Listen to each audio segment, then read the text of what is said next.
Bab 28. Berubah jadi iblis. Sementara itu, di mansion peninggalan Nenek Talia, canda tawa mulai terdengar dari luar gedung. Deretan mobil-mobil mewah terparkir rapi di halaman gedung mewah itu. Di sofa, nampak dua perempuan sedang bercengkrama sambil menikmati hidangan di atas meja.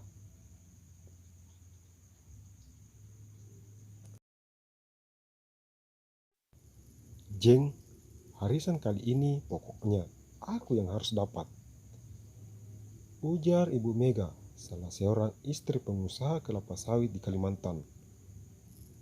Itu sih maunya Ajeng saja.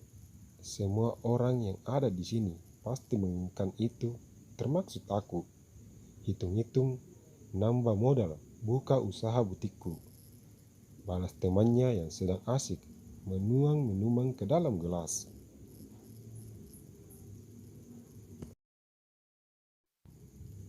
Dari atas lantai 2, sepasang suami istri terlihat sedang menuruni tangga. Raka yang menggandeng tangan Tania yang saat itu berjalan sangat hati-hati. Seluruh mata kini tertuju pada mereka, bak raja dan ratu yang sedari tadi ditunggu-tunggu kedatangannya.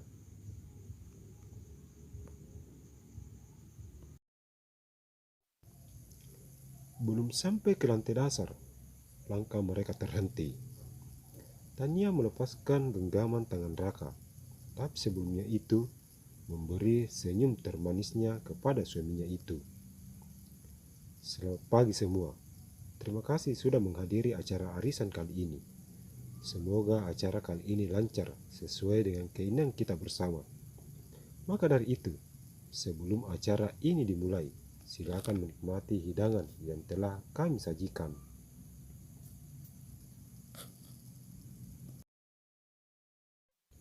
Suasana yang sempat hening kini kembali semula.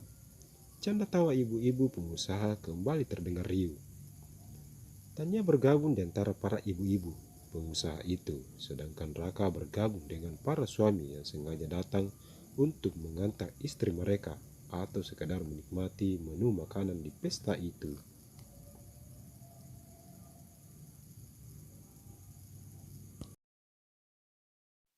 Acara yang diselenggarakan Tania tiap 3 bulannya terbilang sangat mewah. Cuma para istri pengusaha ternama saja yang bisa mengikuti acara itu. Selebihnya hanya sebagai pendengar saja. Para istri pengusaha itu tidak segan-segan merogoh uang miliaran rupiah hanya untuk pesta hura-hura semata.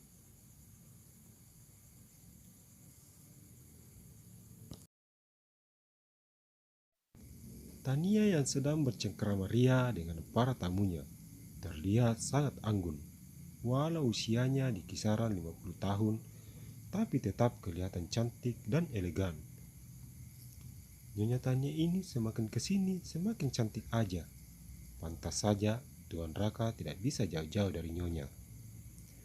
Sanjung Ibu Mega yang biasa bercerita baik di depan, tapi saat belakang berbanding terbalik dengan ucapannya.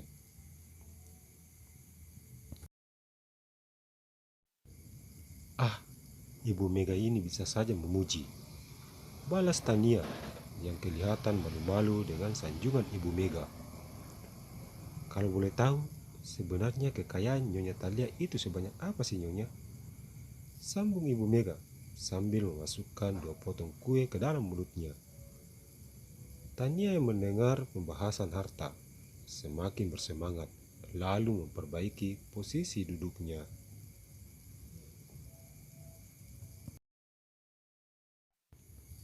Kalau dihitung-hitung, harta dari keluarga kami jumlahnya tidak akan habis, walau setiap hari harus dihambur-hamburkan. Andaikan ada seorang presiden ingin menjual sebagian wilayahnya, maka uang keluarga kami akan cukup untuk membeli kawasan itu. Tania sedikit menaikkan kerah bajunya.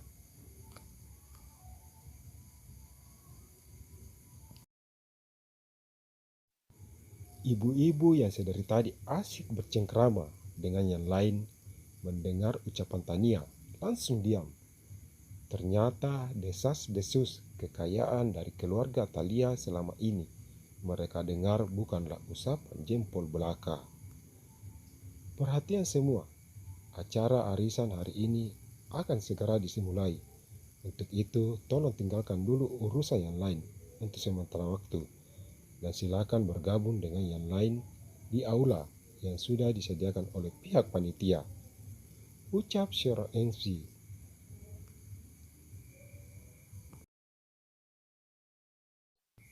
Para ibu-ibu pengusaha itu segera berkumpul di sebuah aula, gedung yang berdiri di samping mansion, dengan dinding yang terbuat dari kaca, sehingga mobil yang terparkir di sana dapat dilihat di tempat itu.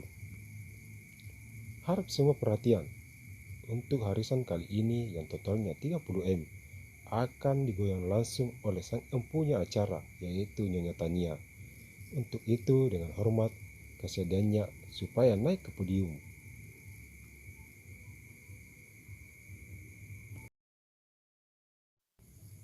Tania segera naik ke podium, lalu mulai menggoyang benda kecil yang menyerupai tabung. Setelah beberapa kali goyangan, akhirnya sebuah benda berupa pipet keluar dari dalam tabung tersebut. Tania mengambil pipet kecil, lalu mengeluarkan kertas putih pada pipet tersebut. Belum sempat dia membaca tulisan pada kertas tersebut, tiba-tiba seorang penjaga datang terburu-buru menghampirinya dan berbisik sesuatu padanya.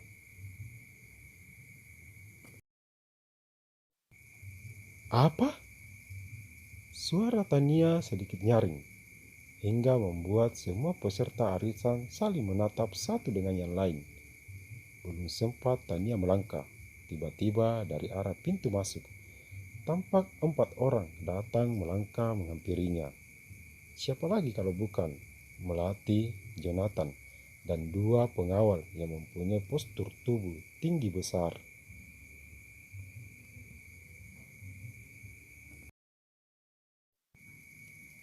Berani-beraninya kamu datang kemari mengganggu jalannya pesta kami? Tania dengan suara membentak. Hahaha, begini gak caranya Nyonya Tania yang terpandang itu menyambut kedatangan tamunya. Miris, ternyata berpendidikan tinggi belum tentu menjamin orang akan memiliki akhlak yang baik. Balas Melati tersenyum.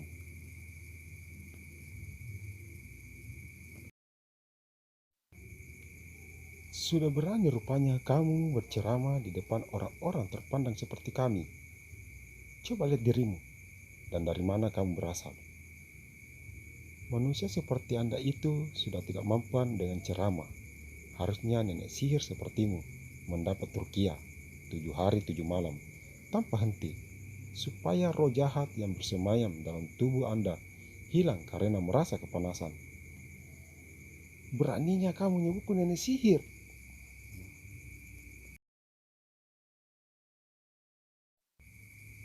Tania begitu geram mendengar perkataan Melati. Tania melangkah maju dan mengangkat telapak tangannya ke udara. Belum sempat telapak tangan itu mendarat di wajahnya, Melati segera menangkap dan menghempaskannya. Aduh, ringis Tania. Ingat Nyonya Tania yang terhormat, aku bukanlah Melati yang dulu, yang selalu keadaan siksa dan hina. Sekarang aku adalah iblis yang sewaktu-waktu bisa berbuat apa saja yang tidak bisa Anda perbuat. 2 bola mata Melati memerah.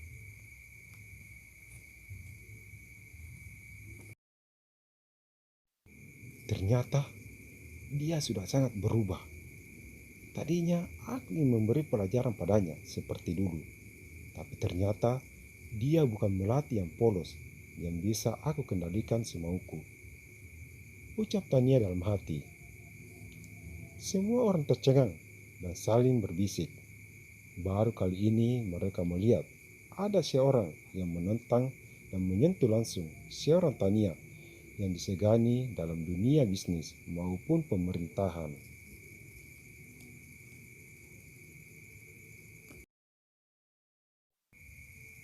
Melihat Tania terpojok, Ibu Mega mulai menampakkan taringnya. Dia mendekati Tania, lalu mengusap bahunya. Inilah saatnya aku menunjukkan kebaikanku kepada Nyonya Tania. Dengan demikian, dia akan membalasnya dengan mendanai seluruh usaha suamiku. Ibu Mega tersenyum tipis. Tenanglah Nyonya, saya akan memberi pelajaran pada perempuan itu untuk Anda. Ibu Mega melangkah mendekati Melati.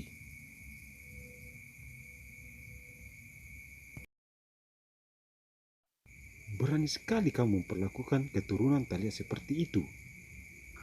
Ibu Mega berkacak pinggang di depan Melati. Seketika, Jonathan mengerutkan dahinya. Kamu yang akan jadi korban pertama Nyonya Melati. Maaf Nyonya, aku tidak ada urusan dengan Anda. Jadi tolong menyingkirlah. Atau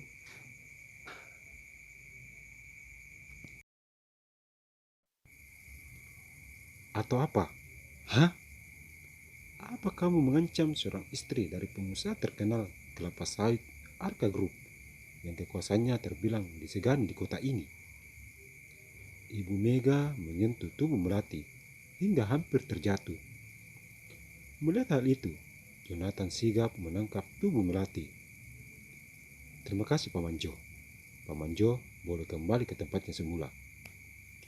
Jonathan mengangguk, lalu mundur.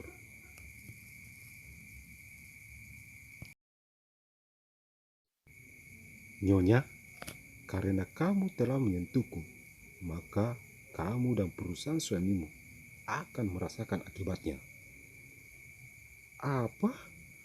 Orang sepertimu berani mengancam perusahaan Arka Group? Mimpimu hanya lamunan.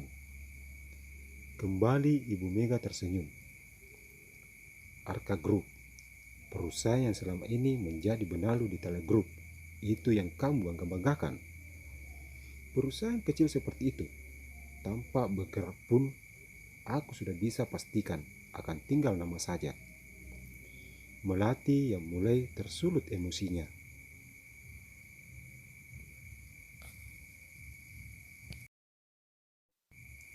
Seketika suara riuh terdengar dari ibu pengusaha yang masih setia dengan pertunjukan adu mulut itu. Sombong sekali. Memangnya perusahaan apa sih yang dimiliki perempuan itu sehingga bisa-bisanya meremehkan Arka Group yang cukup disegani di kota ini? Ucap salah seorang di antara mereka. Arka Group adalah perusahaan yang cukup disegani di kota ini. Perusahaan yang bergerak di bidang perkebunan kelapa sawit serta ekspor minyak goreng.